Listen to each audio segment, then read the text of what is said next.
যোগসু নির্বাচন যেদিন হওয়ার কথা ছিল সেদিন দেশনেত্রী বেগম খালেদা জিয়া মারা গেছে।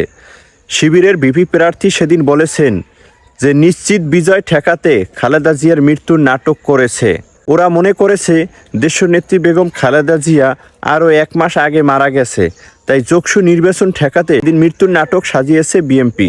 মৃত্যু ব্যক্তিকে একদিনও আইসিইউতে রাখা যায় না, সিসিইউতে রাখা যায় না, ভেন্টিলেশনে রাখা যায় না।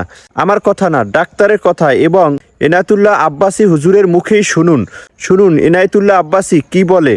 এই দেশে আমার সবচেয়ে দুঃখ লেগেছে, বেগম খালেদা জিয়া ইন্তেকালের পর কিছু মানুষ সোশ্যাল মিডিয়ায় লেখছে মারা নাকি আগেই গেছে। চিন্তা করেন এরা কত বড়।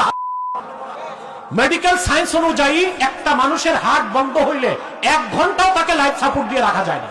রাখা যায়? অন্তত হার্ট চলতে হবে। হার্ট হচ্ছে vital organ of human body, এটা আসল। হার্ট যতক্ষণ চলবে তার সব অর্গান বাতিল হয়ে গেছে, লাইফ সাপোর্টে তাকে রাখা যাবে। কিন্তু যখন রুহু চলে যাবে, হার্ট বন্ধ, পৃথিবীতে ওই মানুষটাকে বাঁচিয়ে রাখার কোনো কিছু। আজকে রাজনীতি করতে যে আমরা কত নিকৃষ্ট হয়ে গেছি যে আমরা মানুষের ক্ষেত্রে কথা বলতে চিন্তাও করি না কাকে কি বলছি। অবশ্যই ভিডিওটি শেয়ার করে দেশনেত্রীর বিরুদ্ধে যারা প্রোপাগান্ডা ছড়িয়েছে তাদেরকে এই ভিডিওটি দেখার সুযোগ করে দিবেন।